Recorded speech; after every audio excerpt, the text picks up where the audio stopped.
নমস্কার সকলকে, আশা করি প্রত্যেকে ভালো আছেন এবং সুস্থ আছেন। আমার নতুন একটি ব্লগে আপনাদের সকলকে স্বাগত। এই ব্লগটি গতকালকের অর্থাৎ 25শে ডিসেম্বরের। 25শে ডিসেম্বরে তো খ্রিস্টমাস, এটা সবাই জানি। তো এই খ্রিস্টমাসে আমাদের অফিস ছুটি ছিল। আর এই ছুটির জন্য বাড়ির কাছেই অর্থাৎ আমাদের শহরের খুব কাছেই একটি চার্চ ছিল, যেটা আমার বাড়ি থেকে একদমই খুবই অল্প দূরত্বের। তো সেখানে চলে গিয়েছিলাম ঘুরতে। আর প্রত্যেক বছর কিন্তু এই চার্চটিতে খুব সুন্দর করে সাজায় এবং যারা খ্রিস্টান ধর্মাবলম্বী আছে তাদের এটা উপাসনালয়, তারা এখানে প্রার্থনা করে। তবে এই চার্চটিতে কিন্তু এই বড়দিনে শুধু যারা খ্রিস্টান ধর্মাবলম্বী তারাই না, এখানে হিন্দু মুসলিম সকলেই কিন্তু জমায়েত হন এবং সকলেই এই আনন্দ উপভোগ করে নেন।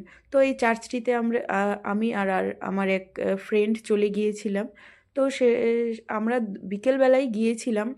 তখনও কিন্তু দেখতেই পাচ্ছেন অনেক অনেক লোক জমায়েত হয়েছে এবং এখানে কিন্তু একটি মেলার মতো বসে। সেখানে খাবারের স্টল থেকে শুরু করে যা যাবতীয় ছোটদের খেলনা, বড়দিনের টুপি, কেক সমস্ত কিছুই কিন্তু পাওয়া যায়। অর্থাৎ ছোটো মোটো একটা মেলার মতোই এখানে তৈরি হয়। তো এই ভিতরে এটা তাদের প্রার্থনা সভা ছিল। এই ভিতরে আমি গিয়েছিলাম, গিয়ে দেখছিলাম যে সেখানে একটি প্রার্থনার মতো হচ্ছিল, অর্থাৎ একজন তাদের হয়তো প্রার্থনা হবে সেটি গাইছিল গানের আকারে। এবং সেখানে কিন্তু অনেকেই মোমবাতি জ্বালান, যার যেটা মনের ইচ্ছা সেটা কিন্তু পূরণ করেন। এরপরে সেখান থেকে বেরিয়ে বাইরে অনেক সেলফি জোন করেছিল এবং সুন্দর যীশু খ্রিস্টের সুন্দর সুন্দর জিনিস এখানে করেছিল, সেটাই দেখছিলাম ঘুরে ফিরে। এরপর সেখান থেকে অর্থাৎ চার্চ থেকে বেরিয়ে চলে গিয়েছিলাম জয়া সিনেমা হলে।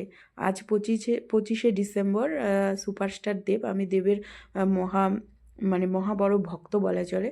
তার সিনেমা রিলিজ হয়েছে, সেটা দেখলাম। আর সেটা শেষ করে বাইরে বেরিয়ে দেখি এত কুয়াশা, চারিদিকটা একদম কুয়াশায় ভরে গেছে। তো ঠান্ডায় কাঁপতে কাঁপতে বাড়ি চলে এসেছি। আজ এই পর্যন্তই, দেখা হচ্ছে পরের ভিডিওতে। ধন্যবাদ।